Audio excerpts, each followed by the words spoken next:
आज देखिए प्रधानमंत्री ने जो बातें कही वो तो है ही। राम मंदिर पर पूरे दिन पार्लियामेंट के अंदर जो है बात चर्चा हुई है।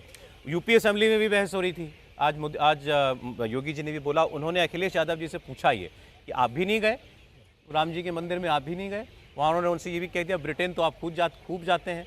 अब आप लोग चूंकि 22 तारीख के कार्यक्रम में शामिल नहीं हुए तो आपने ही मौका दिया ना बीजेपी को तंज कसने का, ताना देने का। हाँ ठीक है।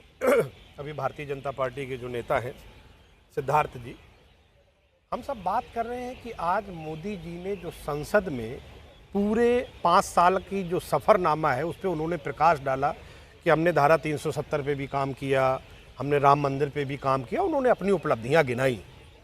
2 तरीके के काम, 2 तरीके के वादों के साथ भारतीय जनता पार्टी सत्ता में आई। उन्होंने धारा 370 लिया, कॉमन सिविल कोड भी लिया, राम मंदिर भी लिया, 2 करोड़ तलाक भी लिया, ट्रिपल तलाक भी लिया, 2 करोड़ नौकरियां भी ली, किसान की आमदनी डबल करने का संकल्प भी लिया, शिक्षा का सुधारेंगे वो संकल्प भी था। तो 2 चीजें थी जिससे भाजपा का भला होता था वो एक तरफ थे, और जिससे भारत देश के आम नागरिक का भला होता था वो एक रास्ता था। उस पर मोदी जी 4 कदम भी नहीं। कैसे? ये कैसे? हाँ हम बोलेंगे, आप बिल्कुल बोलिए, बिल्कुल बोलिए। भाई किसान, सरकार का डेटा है कि किसान की प्रतिदिन की आय 23 रुपए है। पर्सनल एंड ट्रेनिंग डिपार्टमेंट तो भारत सरकार का है, उसमें 22 करोड़ नौकरियों के आवेदन पे 7 लाख लोगों को नौकरियां आपने दी। किसानी की जो हालत है, इस देश में जितने आंदोलन हैं, हमने स्वामीनाथन जी को भारत रत्न देते हैं और उनके खिलाफ हम सरकार सुप्रीम कोर्ट में जाके एफिडेविट देते हैं कि C2 + 50% हम नहीं दे सकते।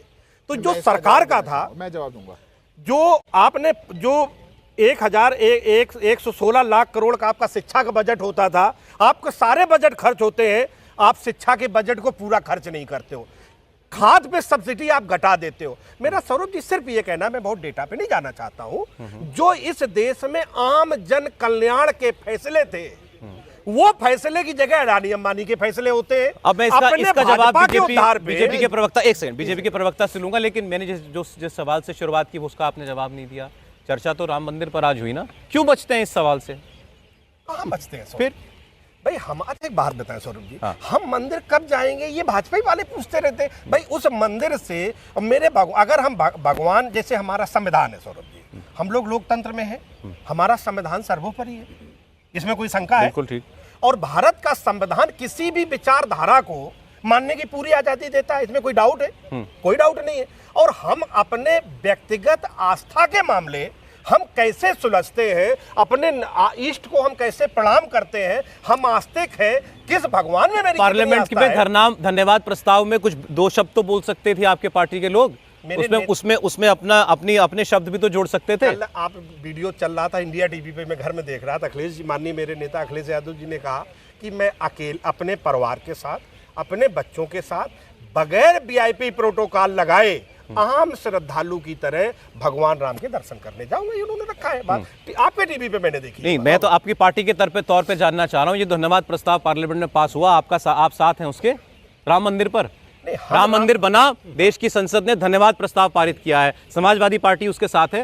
राम मंदिर बना सुप्रीम कोर्ट के फैसले से, बिल्कुल बना, और सुप्रीम कोर्ट के फैसले को हम नमन करते हैं, हम उस फैसले के साथ हैं। बंसल जी एक सेकंड, मैं बंसल जी एक बार इस पर बोल दें, मैं आता हूँ। देखिए